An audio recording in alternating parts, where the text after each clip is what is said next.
जय हिंद साथियों। आज हम जनरल साइंस के महत्वपूर्ण प्रश्न बताएंगे जो आगामी परीक्षाओं के लिए बहुत महत्वपूर्ण है। दोस्तों सुबह मॉर्निंग में आप अपना टारगेट फिक्स करिए और सारा दिन उस पर फोकस करना है। टारगेट का मतलब कि आज हमें इतना तैयार करना है, तो जब तक वो तैयार ना हो जाए तब तक दोस्तों आप उसमें पूरा फोकस करिए, ठीक है। ऐसा आप डेली करते हैं तो आपकी तैयारी बहुत अच्छी हो जाएगी दोस्तों, और आप हर एग्जाम फाइट करने लगेंगे, ठीक है दोस्तों।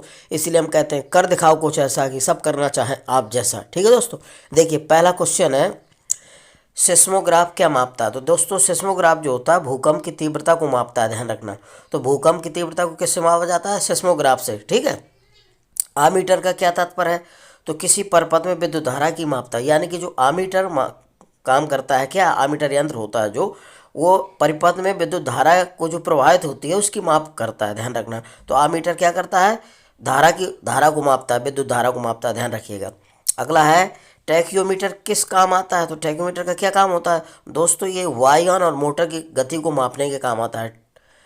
टैक्योमीटर क्या करता है? वायुयान और मोटर की गति को मापता है, ध्यान रखना। वायुयान और मोटर की गति को मापता है। अगला है, समुद्र तल से वायुयान की ऊंचाई किस यंत्र द्वारा मापी जाती है। तो समुद्र तल से वायुयान की ऊंचाई अल्टीमीटर द्वारा मापी जाती है, ध्यान रखना। समुद्र तल से वायुयान की ऊंचाई किस यंत्र द्वारा मापते हैं? तो अल्टीमीटर द्वारा, ध्यान रखना।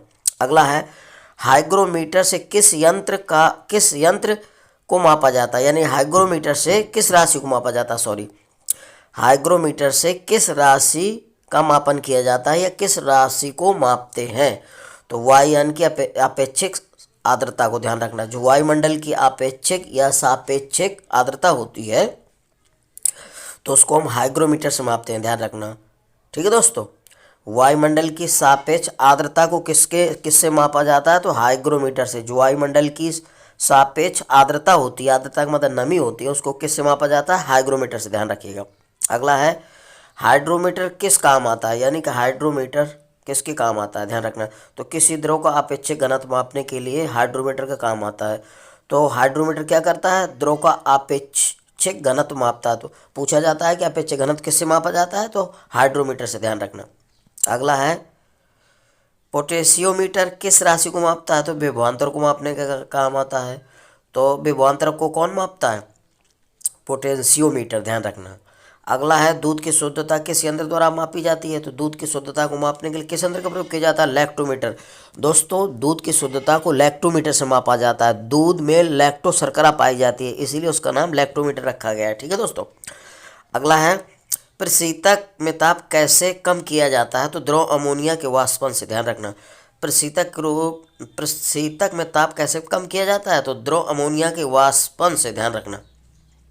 अगला है, स्क्रू गेज की सहायता से न्यूनतम किसकी लंबाई ज्ञात की जा सकती है। तो मिलीमीटर के 1000वें भाग तक, ध्यान रखना।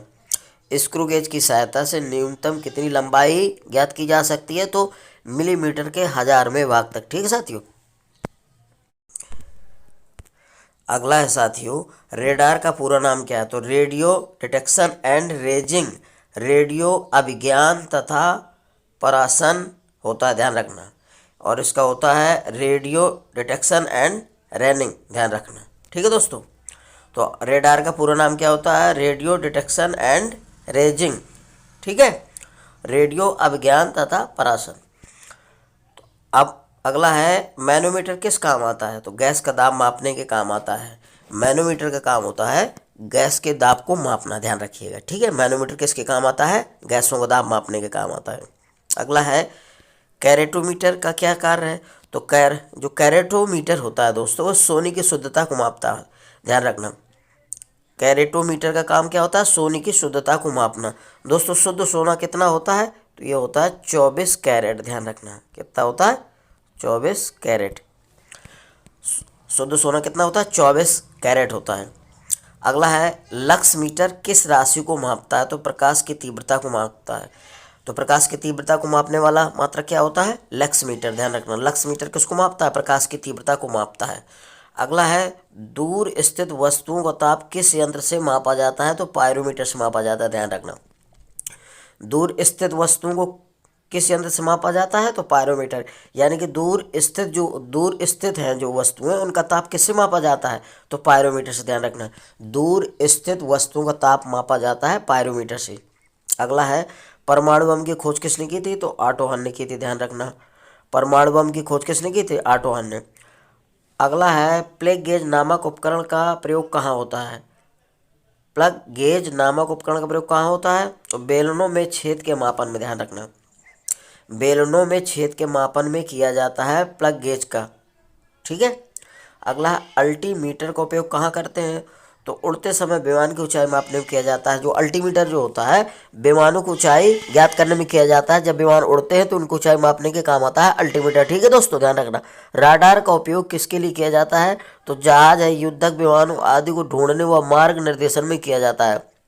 राडार का उपयोग किसके लिए किया जाता है? जहाजों, युद्धकों, विमानों को ढूंढने व मार्गदर्शन में किया जाता है राडार का उपयोग। अगला, सोनार मुख्यतः किसके द्वारा उपयोग किया जाता है?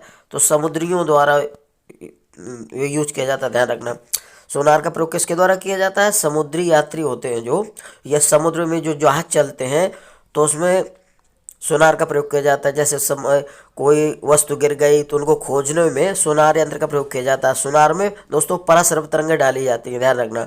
तो समुद्री चीज़ों जो खो जाती हैं, वस्तु, ये जहाज वगैरह पलट जाते हैं, या सैनिकों को ढूंढने के लिए सोनार तरंगों को प्रयोग किया जाता है। ठीक है, ये गोताखोर करते हैं। ठीक है।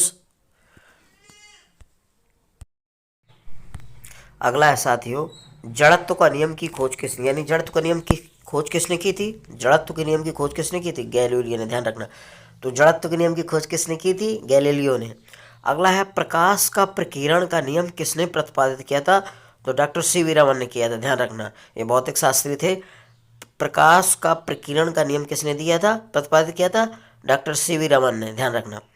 अगला है स्टेथोस्कोप किस सिद्धांत पर कार्य करता है? स्टेथोस्कोप किस सिद्धांत पर कार्य करता है? तो ध्वनि के परावर्तन पर कार्य करता है। ध्यान रखना, ध्वनि के परावर्तन पर कार्य करता है, ध्वनि के परावर्तन सिद्धांत पर। अगला है वह उपकरण कौन सा है जिसका प्रयोग हवा के वेग के बल के मापन के लिए किया जाता है? वह कौन सा उपकरण है जिसका प्रयोग हवा के वेग के बल को मापने के लिए किया जाता है? तो एनीमोमीटर किया जाता है, एनीमोमीटर का प्रयोग किया जाता है। ध्यान रखना।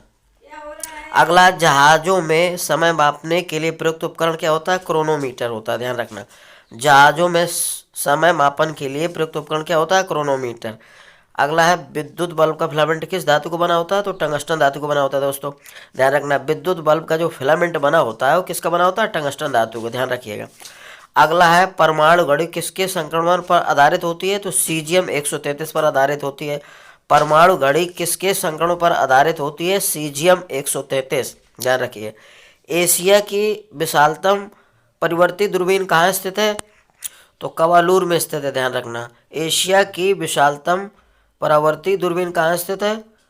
कवालूर में। ठीक है दोस्तों, यदि आपको वीडियो मेरा अच्छा लग रहा है तो वीडियो को लाइक और सब्सक्राइब अवश्य करिए। जय हिंद साथियों।